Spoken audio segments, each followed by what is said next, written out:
በስመ አብ ወወልድ ወመንፈስ ቅዱስ አሐዱ አምላክ። በመላው ዓለም የምትኖሩ የልዑል እግዚአብሔር ቤተሰቦች በጌታችን በመድኃኒታችን በኢየሱስ ክርስቶስ ስም በያላችሁበት ሰላም እግዚአብሔር ይድረሳችሁ። እንደምን ሰነበታችሁ? እንደምን ዋላችሁ? መድኃኔ ዓለም አምላካችን በቸርነቱና በምሕረቱ ለዚህ ሰዓት ስላደረሰን ክብርና ምስጋና ይግባው። እግዚአብሔር አምላክ በእናቱ የፍልሰት ሱባኤ ሁላችንም ይባርከን። ክፉን ኃይል የምናሸንፍበትና ለነገ የሚጠቅም የሕይወትን አቅጣጫ የምንጠቁምበት አይነት ሱባኤ ያድርግልን። አሜን። ዛሬ መድኃኔ ዓለም እንደፈቀደልን የምንማማርበት የትምህርታችን ርዕስ በሱባኤና በጾም ወቅት ከክፉ መናፍስት የሚመጡብን ከወትሮው ለየት ያሉና አስቸጋሪ የሆኑ ፈተናዎቹን ከዛ መፍትሄው ላይ ደግሞ አተኩረን እንማማራለን። ከመጽሐፍ ቅዱስ ጋር አያይዘን የጠላታችን አሰራርና ጥበቡን፣ ስልቱን፣ የሰው ልጆችን የሚያጠቃበትን መንገድ ከሰማይ አምላክ ሰማያዊ ምስጢርን እና የመለኮት ኃይል ምሪትን ከመካፈል አንጻርና እግዚአብሔርን በምድር ላይ መሪና የሕይወት ወሳኝና በፈቃዱ በኩል የምንመራበትን የሕይወታችንን አካሄድ በሙሉ በሱ በኩል እንዴት መያዝ እንዳለብን ከመጽሐፍ ቅዱስ ጋር አያይዘን እንማማራለን። ወላዲተ አምላክ እስከ መጨረሻው ድረስ ጉባኤያችን ትባርክልን፣ ክፉን ኃይል ታርቅልን። ጉባኤያችንን፣ ትምህርታችንን ከዛም በላይ ደግሞ የመናፍስት ጋር ባለን ውጊያ ላይ ይህ ጉባኤ አንድ መረጃ የምናገኝበት፣ ጠላትን የምናጠቃበትን እውቀት የምንይዝበት፣ የምናዳብርበት ያድርግልን። አሜን። ከዛ በፊት ግን ወደ በረከት ስራ ጥሪ እናቀርባለን። ኪዳነ ምሕረት 16ቷን ጾመንም የበዓሏ የመጨረሻው ቀን ለእሷ ስጦታ ማቅረብ አለብንና ለኪዳነ ምሕረት ለ16 ዝክር አለ። ያው ከኔ ጋር የበረከት ስራ ለብዙ ዘመን ስትሰሩ የኖራችሁ የቆያችሁ አሁንም መስራት የምትፈልጉ ዝክር መዘከር የምትፈልጉ እግዚአብሔር የፈቀደላችሁ ለእኔም የፈቀደልኝ ካላችሁ በዚህ አካውንት ሰብሰብ አድርገን የኪዳነ ምሕረትንም ዝክር እንዘክራለን። መድኃኔ ዓለም ጉባኤያችንም የበረከቱን ስራንም ልባችንንም በማነሳሳት ደረጃ እስከ መጨረሻው ድረስ ከሁላችን ጋር ይሁንል። አሜን። እንግዲህ ወደ ትምህርታችን ስንመለስ ሱባኤ ማለት 7 ማለት ነው። በዚህ በዕብራውያን ቁጥር አንድ ሱባኤ ሲባል 1 ማለት ነው። በዕብራውያን የቀመር ስሌት 7 ቁጥር ፍጹምነትን የምታመለክት ነች። በቤተ ክርስቲያንም በብዙ ነገር ብዙ ነገሮቻችን በ7 የታጠረ ነው። 7ቱ ሰማያት፣ 7ቱ የመላእክት ነገደ የመላእክት አለቆች፣ 7ቱ ቀናት፣ 7ቱ አጽዋማት። እቺ 7 ቁጥር ፍጹምነትንና የመለየት ምልክትን የያዘች ስለሆነ ብዙ ጊዜ ሱባኤ ሲባል 1 እንደማለት ነው እና ሱባኤ ሰው ለእግዚአብሔር የሚለይበት፣ ከአምላኩ ጋር የሚነጋገርበት፣ የሚወያይበት፣ ስለ ራሱ ጉዳይ ፈጣሪውን የሚጠይቅበት፣ ተለይቶ አምላኩ እንዲመራው ራሱን ከአምላኩ በታች የሚያስገዛበት የመንፈሳዊ ሕይወት አካል ነው። በሱባኤ ወቅት ከአምላክ ጋር እንነጋገራለን። ስለኛ ሕይወት ጥያቄ እናቀርባለን። ያልተሟላልን ነገር እንዲሟላልን እንማጸንበታለን። በጠላት ውስጥ ያለውን ውጊያ ሚስጥር እንዲገልጥልን ስለዚህም እንጠይቅበታለን። ስለዚህ ሱባኤ የጥያቄ መልስ ማግኛ፣ በረከት መቀበያ፣ ክፉ መናፍስትን ማዳከሚያ፣ የጠላትን አሰራር ሚስጥርና ውጊያውን መረጃ ማግኛ፣ አምላክ ጋር ያለንን ፍቅር ከፍ ማድረጊያ፣ የመንፈሳዊ ሕይወትን የበለጠ የልብ ሙላት ላይ የሚያሳድር ትልቅ የሆኑ ስጦታችን ነው እና በሱባኤ ወቅት ብዙ ፈተናዎች አሉ። በመናፍስት በወትሮፍ ከፈተና አይቦዝንም። ያው ዝም ብሎ እንደዚህ መጨነቅ፣ የአይምሮ መረበሽ፣ ሰላምን ማናጋት፣ ማጣላት፣ ይሄ ዝም ብሎ በዘወትር የሚያመጣው የሚፈጥረው የምናገኛቸው ፈተናዎች ናቸው። ግን ከዚህ በተጨማሪ በሱባኤ ወቅት ለየት ያለ ፈተና ይመጣል፣ ያመጣብናል። ይሄ ለምንድን ነው የሚለውን ጥያቄ ስናነሳ የማቴዎስ ወንጌል ምዕራፍ 17 ቁጥር 21 ላይ አንድ ቃል እናገኛለን። መድኃኔዓለም ክብር ይግባውና ለሐዋርያ ሲያስተምር መናፍስት ለእኛ ለምንድን ነው የማይወጣልን ብለው ጥያቄ ሲቀርቡለት ይህ አይነቱ ያለ ጾምና ጸሎት አይወጣም ብሏቸው ነበር። እና ክፉ መንፈስ የሚወጣበት፣ የሚዳከምበት፣ ሰራዊቱ የሚበተንበት፣ የሚያዝበት፣ የምንቆጣጠርበት፣ አሰራሩን የሚያቆምበት፣ ሀሳቡን የሚያጠፋበት፣ እይታውን አብሮ የሚያየውን አብሮ የሚሰራውን አብሮ የሚያደርገውን ነገር በሙሉ የሚያቆምበት አንዱ መንገድ ጾምና ጸሎት ነው። ሱባኤ ስንገባ ሁለቱንም በህብረት አድርገን ይዘን ወደ አምላክ የምናቀርበው የመማፀኛ መንገዳችን ነው። በሱባኤ ውስጥ ጾም አለ፣ በሱባኤ ውስጥ ጸሎት አለ፣ በሱባኤ ውስጥ እንባ አለ፣ በሱባኤ ውስጥ ዋይታ አለ፣ በሱባኤ ውስጥ መለየት አለ፣ በሱባኤ ውስጥ አምላክን ደጅ መጥናት፣ አምላክን ፈቃዱን ለመቀበል ዝግጁነት፣ ከሱ ውጭ ሌላ አናይም፣ ከሱ ውጭ ሌላ አናወራም፣ ከሱ ውጭ ሌላ አንሰማም፣ ከሱ ውጭ ድምፅ አንፈልግም፣ ከሱ ውጭ ሌላ አካል ምላሽ አንጠብቅም፣ ሌላ ሰው አያወራልንም። ለሱ ብቻ ከሱ ብቻ የምንጠብቅበት ስለሆነ ይህ ደግሞ መናፍስት አብዝተው በብዛት ፈተናዎችን ያመጣሉ። ምክንያቱም ይህ ነገር ያለ ጾምና ጸሎት አይወጣም የሚል ቃል ስላለ፣ ከዛም በተጨማሪ ደግሞ ጾሙም ጸሎትም ለመናፍስት ማዳከሚያ አንዱ መንፈሳዊ የውጊያ መንገዳችን ነው። ስለዚህ ይሄ ነው አንዱ። ግን ትልቁ ነገር የምንጾመው ጾም፣ የምንይዘው ሱባኤ፣ የምናሳልፈው የጸሎት መርሃ ግብር በሙሉ በእግዚአብሔር ፊት ያለውን ዋጋ ማጣት የለበትም። ትንቢተ ኢሳይያስ ምዕራፍ 58 ቁጥር 1 ሙሉውን ስታነቡት ስለ ጾምና እግዚአብሔር የመረጠው ምን አይነት ጾም እንደሆነ በሰፊው ዘርዝሮ አስቀምጦታል። እና ምዕራፍ 5 ላይ እኔ የመረጥኩት ጾም ይህ ነውን ይላል። ይህ ነውን ብሎ ይጠይቃል። ሁለት አይነት ሀሳቦችን ነው የሚያቀርበው። ከላይ በኃጢአት እየተጓዝን ሌላውን እየበደልን እያሳዘንን ሰራተኛን እየጨቆንን ይልና ይዘረዝርና እንደዚህ አይነት እኔ የመረጥኩት ጾም ይህ ነው ወይ ብሎ እኔ የመረጥኩት ጾም ግን ብሎ ከስር ደግሞ ምን አይነት እንደሆነ በሰፊው ያስቀምጣል። እግዚአብሔር የሚወደውን በማድረግ ነፍስን አርነት በማውጣት የነፍስን መዝገብ በማከማቸት ለነፍስ በመኖር እንደዛ አይነት ጾም እኔ የመረጥኩት ነው ይላል። በአጠቃላይ እንደው እግዚአብሔር ቢፈቅድና ጊዜ ብታገኙ ትንቢተ ኢሳይያስ ሙሉውን አንብቡት። ምዕራፍ 58 ቁጥር 1 እስከ መጨረሻ በእግዚአብሔር ዘንድ ምን አይነት ጾምና ጸሎት ነው ዋጋና ውጤት፣ ኃይልና ሰማያዊ የሆኑ ስጦታዎችና የመለኮትን ምሪት የሚያመጣው የሚለውን እዚሁ ታገኙታላችሁ። ስለዚህ አሁን በጾም ወቅት ከመናፍስት በተጨማሪ የኛ ሰብአዊ የሆኑ ከእውቀት ማነስም ካለፈው የህይወታችን ጉዞም ጭምር አንዳንድ የማይለዩን ባህሪያቶች አሉ።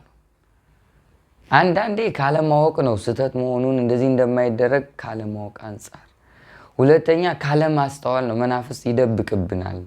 በእግዚአብሔር ፊት ዋጋ የሚያገኘውን የምናገኝበትን ጾምና ጸሎት ሱባኤ እንዳንረዳ፣ እንዳናስተውል፣ እንዳንገነዘብ፣ እንዳንተገብር የሚሰውርብን ነገር አለ። ከዛ በተጨማሪ ደግሞ ቀድመን ያሳለፍነው የኃጢአት ጉዞ፣ ያሳለፍናቸው የአንደበት ውልምታዎች፣ ያሳለፍናቸው ጊዜ በአጠቃላይ ዛሬ ላለንበት መንፈሳዊ ህይወት የራሱ የሆነ የሚፈጥረው ተጽዕኖ ስላለ እሱም አንድ ፈተና ይሆናል። ስለዚህ ትንቢተ ኢሳይያስን አንብባችሁ በእግዚአብሔር ፊት ትልቅና ዋጋ ምላሽ ያለው ሱባኤ፣ ያለው ጾም፣ ያለው ጸሎት ምን አይነት ነው የሚለውን እዛው መጽሐፍ ቅዱሳችን ክፍል ታገኙታላችሁ። ከዛ በተጨማሪ አንድ መጽሐፍ ቅዱሳዊ ጥቅስና ቃል ልጨምርላችሁ። ሐዋርያው ቅዱስ ጴጥሮስ በመልእክቱ ምዕራፍ 5 ቁጥር 8 ላይ እንዲህ ብሎ ጽፏል። እንግዲህ በጊዜው ከፍ እንዲያደርጋችሁ ከኃይለኛው ከእግዚአብሔር በታች ራሳችሁን አዋርዱ ይላል። አስቡት እንግዲህ በጊዜው ነው። አሁን እግዚአብሔር የሚሰራበት ጊዜ አለ፣ ከፍ የሚያደርግበት ጊዜ አለ። ለጥያቄ ለህይወት አቅጣጫ ለመጠቆም ለተያዝንበት ነገር መፍትሄ ለመስጠት ጊዜ አለው። ግን በዚህ ጊዜ ወይም በጊዜው ከፍ እንዲያደርጋችሁ ራሳችሁን ከእግዚአብሔር በታች አስገዙ፣ ለህጉ ተገዙ፣ በጸሎት ራሳችሁን ግዙ፣ በህጉና በትእዛዙ በሰማያዊ መመሪያው ራሳችሁን ኑሩ፣ በፈቃዱ ኑሩ። በጸሎት በስግደት ማስገዛት ነው። ሱባኤ ትልቁ ኃይል የሚያመጣ ነው፣ ራስን በማስገዛት ከዛ እግዚአብሔር በጊዜው ይመልሳል። ራስን ማስገዛት ሲባል አንዱ በመንፈሳዊ ህይወት ውስጥ ራስን የምናስገዛው በስግደት፣ በሱባኤ፣ በእንባ፣ በመማፀን ነው። ስለዚህ ራሳችሁን ከእግዚአብሔር ፊት ወይም ከእግዚአብሔር በታች ራሳችሁን አስገዙ፣ ንቁ፣ በመጠኑ ኑሩ እያለ ከስር ሐዋርያው ቅዱስ ጴጥሮስ ያስተምራል ማለት ነው። እና ክፉ መንፈስ በሱባኤ ወቅት ለየት ያሉ ፈተናዎች ከሚያመጡት መካከል አንዱና ዋናው የመጀመሪያው ልክ መተት ሲላክ ያለውን ስሜት ያመጣብናል። አዲስ መንፈስ ሲመጣ፣ መተት ሲመጣ፣ ሲላክብን፣ ሲገባ የሚሰሙ ስሜቶች አሉ። ጸሎት እምቢ፣ ስግደት እምቢ፣ እንባ እምቢ፣ ልብ አይከፈት፣ ተነሳሽነታችን መጥፋት፣ መንፈሳዊ አቅማችን መዳከም፣ መጸለይ አለመቻል፣ መስራት አለመቻል፣ መስገድ አለመቻል፣ እንባ መድረቅ፣ ታስሮ የነበሩ መናፍስት መፈታት፣ መጨነቅ፣ ግራ መጋባት፣ ውጥርጥር ማድረግ፣ ይሄ በሱባኤ አንዱ ፈተናው። ይሄ ማለት መተት ሲላክና ሱባኤ ገብተን ወይም በሱባኤና በጾም ወቅት የሚመጡ ፈተናዎች ተመሳሳዮች ናቸው። መተት ሲመጣም እንዲህ ነው የሚያደርገው። ልብ ይዘጋል፣ እንባ ያደርቃል፣ የታሰሩ ይፈታሉ። እሱ ስለመጣ ውስጥ የተዳከሙትም እንደገና ለመዋጋት አሰፍስፈው ይወጣሉ። ይሄ ሁሉ አለ። በሱባኤ ወቅትም ተመሳሳይ ፈተናው ይሄ። ሱባኤ ገብተን ልባችን ዝግት ይላል። እሱን ለመክፈት ትግሉ አስቡት። እንባን ለማንጣት ትግሉ እስማ ዝግት በቃ ልብ ምንም ድንድን ይላል። ስሜት አልባ ያደርጋል። ይሄ ብቻ እኮ አይደለም። በሱባኤ ወቅት አንደኛው ሰዓት መቁጠር፣ ቶሎ ያልቅልኛል አያልቅልኛል የሚሉ ድምፆችን ከውስጥ ማውራት፣ ጥርጣሬዎችን መፍጠር፣ የዓለም ሀሳብና በዓለም ውስጥ ያሉ ነገሮችን በሙሉ ማውጣት ማውረድ። ከዛ በተጨማሪ ደግሞ የተለየንበትን ዓላማውን ከውስጥ እንድናጣ ማድረግ። ለእግዚአብሔር ተለይተን ጥያቄያችን እያቀረብን እየጸለይን እያለቀስ ጥሩ ጊዜ የተረጋጋ መንፈስ ለማሳለፍ ነው ሱባኤ የምንገባው። ይሄን ያጠፋባል፣ ይረብሻል፣ ቀድሞ ያሳለፍከው ህይወት ያስታውሳል፣ ኑሮውን ያስናፍቃል። ልጆች ካሉ ትዳር ካለ እሱ ይናፍቃል፣ ይጨንቃል፣ ይጠባል። አንዳንዴ የማይሆኑ ቅዠቶች ታያለ። ሌላ ዓለም ውስጥ ተስፋ ማስቆረጥ፣ የውስጥ ባዶነት፣ ይህ በሙሉ ይመጣል። ስለዚህ የሱባኤና የጾም የጸሎት ወቅት ፈተናዎች ከሌላው ፈተና ለየት ያለ ነው ማለት ነው። ይህ መጀመሪያው ልናውቀው የሚገባ ነው። ሁለተኛ ህመም ነው። በጾም ወቅት ብዙ ሰው ይታመማል። ህመሙ ስጋዊም ይሆናል። አካል ላይ የሚወጡ ስጋ ህመሞች አሉ። በውስጥ ደግሞ የማዳከም ህመሞችም አሉ። በስጋ ለምሳሌ ደም ማነስ፣ ጨጓራ፣ ይሄ የሚባሉ ከዛር የሚመነጩ የዛር ቡዳዎች የሚያመጧቸው በሽታዎች በሙሉ የሚነሱት በጾምና በሱባኤ ጊዜ። ጨጓራ ይነሳባል ሱባኤ ውስጥ። ሆድህን ያመሃል፣ ራስህን ያመሃል፣ ይቆራጥጥማል፣ ደም ማነስ ምናምን የሆነ ዓለም በሚሰጠው ስያሜ ተነስቶ እሱም ያን በሽታ ወይም ቀደም ሲል የሚያምህ አይነት በሽታ ከነበረብህ እሱን ያስነሳብሃል። ስለዚህ ህመም የጾምና የጸሎት የሱባኤ ጊዜ ትልቁ ፈተና ነው። በህመም መፈተን በጣም ከባድ ነው። ምክንያቱም ሲያምህ መጸለይ አትችልም። ሲያምህ አቅም ያጥሳል፣ መስገድ አትችልም። ሲያምህ ጥያቄን ማቅረብ አትችልም። ህመምህን ነው የምታስበው።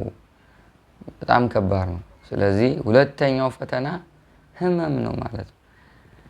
ከዛ በተጨማሪ የማያቋርጡ የውስጥ ድምጾች ሶስተኛ ፈተና ነው። የውስጥ ድምጽ ዝም ብሎ መለፍለፍ፣ በአንደበትም በልብም ከተቀመጠበት የሰውነት አካል ላይ መለፍለፍ፣ ማውራት፣ የማያቋርጥ ወሬያው 30ውን ነገር ማውጣት ማውረድ፣ ማውራት፣ መቀበጣጠር፣ የማይመለከትንም የሚመለከትም ላይ ጊዜን ማባከን እና ይሄ ሁለተኛው ነው። ማለት ሶስተኛውን ይሄ ከውስጥ የሚመጡ ድምጾች የድምጽና የሐሳብ ውጊያዎች ትልቁ ፈተናው በሱባኤ ጊዜ በተለይ የሐሳብ ውጊያ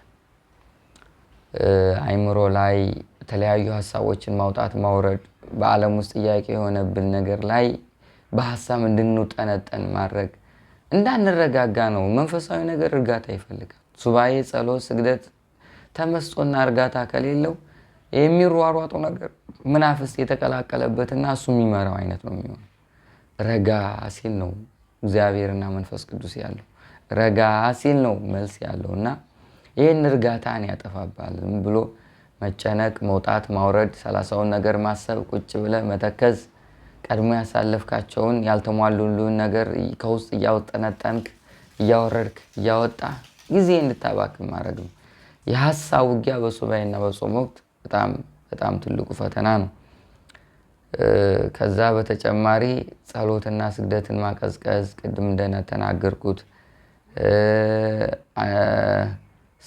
ይሄ በነገሮች ላይ መድከም በስማም ይሄማ በተለይ በጣም ትልቁ ፈተና ማድከም ማለት ይሄ ማድከም ማለት አሁን ሱባኤ ስትገቡ ምናልባት ከበረታችሁ እስከ ምሽቱ ልትጾሙ ትችላላችሁ። ከበረታችሁ ደግሞ እስከ 9 ሰዓት አልፎ ተርፎ ደግሞ ልታከፍሉም ትችላላችሁ። ከዛ መናፍስቱ ሲደክመው፣ እሱ ሲዝል፣ እሱ አቅሙን ሲያጣ፣ ሰራዊት ሲበተንበት፣ መንፈሳዊ የምታደርጉ እንቅስቃሴ በሙሉ የእሱን አካሄድና ሀሳቡን አሰራሩን ሲይዝበት የእሱ ስሜትና የድካም ኃይል በሙሉ እናንተ ላይ ነው የሚንጸባረቀው። እሱ ሲደክመው አንተም ይደክማል። እሱ ሲከሳ አንተም ትከሳለህ። ማለቴ መክሳት ስላችሁ በኃይልና በሰራዊት በመርገፍ መንገድ ማለት ነው። እሱ ሲደብረው የድብርቱን ስሜት ፊት ላይ ይገለጻል። እሱ ሲጠላው የያዝከውን ነገር አንተም ታማርራለህ። ምን ነው ባልገባው ለምን ጊዜን አባከንኩ የሚሉ ድምጾችን ያመጣል። ይሄ በጣም ከባድ ነው። ስለዚህ ማድከም፣ ለጸሎት መድከም፣ ለስግደት መድከም፣ ሱባኤ ላይ ለማልቀስ መድከም፣ ልብ ላይ ዝም ብሎ ዛል ማለት መጫጫን፣ ትከሻ ሁለቱ ትከሻዎቻችንና ልብ ላይ ይሄ ትልቁ ሌላው ፈተና ነው። ስለዚህ አሁን የሱባኤ ፈተናዎችን እያየን ነው። ይሄ አንዱ ነው። ሌላው መጨረሻ ላይ ልናስበው ወይም መጨረሻ ላይ ማወቅ ያለብን ነጥብ ብዬ የማስበው ከሱባኤ በኋላ ወይም ሱባኤው ካለቀ በኋላ የሚመጣ መናፍስታዊ ውጊያዎች አሉ። በተለይ አሁን ቅድም ሐዋርያው ቅዱስ ጴጥሮስ ምዕራፍ 5 ቁጥር 6 ላይ አንደኛ በመልእክቱ እንግዲህ በጊዜው ከፍ እንዲያደርጋችሁ ራሳችሁን ከኃይለኛው እግዚአብሔር በታች አስገዙ ነው የሚለው አይደለም። የሱባኤ መልስ፣ የጸሎት መልስ፣ የእንባ መልስ፣ የስግደት መልስ በተለይ እኛን ተኮር ከሆነ እግዚአብሔር አምላክ ጊዜ ሰጥቶን ትዕግስትን አስተምሮን እንዳንጠፋበት መንፈሳዊ የሆነ መሰረት እስክንጥል ድረስ ጠብቆ የእግዚአብሔርን አሰራርና አካሄዱን ስለማናውቅ በሚፈለገው መንገድና በፈቀደው ሁኔታዎች እስከሚፈጽምልን ድረስ በትዕግስት መጠበቅ ያስፈልጋል። አሁን ትልቁ ፈተና እዚህ ላይ ሱባኤ ገብተን ከወጣን በኋላ እግዚአብሔርም አልመለሰልም ይላል። ከውስጥ ምን ዝም ብለህ መጸለይ መስገር ነው ምን ጥቅም አለው ይላል። እሱ አይመልስልህ። አንተም እንደፈለግከው አልሆንክ። የፈለግከው ነገር አልተሳካልህ፣ መንገዱ መስመር አልያዘ፣ አልሆነልህ፣ አልሞላልህ፣ ሱባኤ መቁጠር፣ መለየት፣ ስራህን ትተህ መሄድ፣ ስራህን ማቆም፣ ይሄ ሁሉ ጊዜ ማባከን ምን ጥቅም አለው? እግዚአብሔር ለማይመልስ ነገር ለምን ትለፋለህ ይላል። ይሄ ፈተናው ነው። ግን በዚህ ውስጥ አሁን እኛም ማናየው በነፍስ ግን ትልቅ መዝገብ አለ። በሱባኤው ሰው ልጆች የሚያካብቱት በረከት አለ። በረከት የሚባለው ነገር በአይን አታዩም። ተክለ ቁመና በህይወት ተክለ ቁመና የሚተረጎም እና ነገሮች የማሳኪያ ጥበብን ከላይ ከሰማይ እግዚአብሔር አምላክ በነፍስም በስጋም የሚያላብስ ኃይል ነው። ይህን ኃይል እንድትይዝ ነው እንግዲህ ሱባኤ ትልቁ አንዱ ጥቅሙ። ግን እሱ ትልቁ ዓላማው ያቺ የጠየቃት ጥያቄ ላይ ይሁንና አይመልስልህም፣ ተወው ይላል። ጊዜ አታባክን ይላል። ተስፋ ያስቆርጣል። ነገ ደግመ ሱባኤ እንዳትገባ ያደርጋል። በሱባኤ ያለ እምነት እንዲቀዘቅዝ ያደርጋል። ይሄ ውጊያው ነው፣ እንዳትረሱ፣ አስተውሉ በደንብ። እና ምን ይላል ቅድም እንደጠቀስኩላቸው ሐዋርያው ቅዱስ ጴጥሮስ እንግዲህ በጊዜው ነው የሚለው። አያችሁ፣ እግዚአብሔር የሚሰራበት ጊዜ አለ። እግዚአብሔር የሚመልስበት ጊዜ አለ። የጥያቄዎቻችን ምላሽ የሚፈጸምበት ጊዜ አለ። ሁኔታዎች ሙሉ ለሙሉ እኛ እንደፈለግ ነው የሚሆኑበት ጊዜ አለ። እኛ መጠየቅ፣ ከጠየቅን በኋላ መጠበቅ፣ ትዕግስት፣ የመንፈስ ፍሬዎችን መያዝ ነው። ከዛ ውጭ በእግዚአብሔር መርሃ ግብር ውስጥ እኛ መግባት አንችልም። እሱ አሰራሩ ረቂቅ ነው። እሱ አይሳሳትም። እሱ ከኛ በላይ ለኛ ያስባል። ፍጥረቱ ነን፣ ልጆቹ ነን፣ ወዳጆቹ ነን፣ ለሱ የተለየን ነን። እሱ ለኛ የሚሆነውን ነገር ያደርግልናል። ወይም ያልተረዳ ነው፣ ያልገባን፣ ያላወቅ ነው፣ ያልተገለጸልን ማወቅ ያለብን ነገር ስላለ እሱን እስክናቅ ይጠብቃል።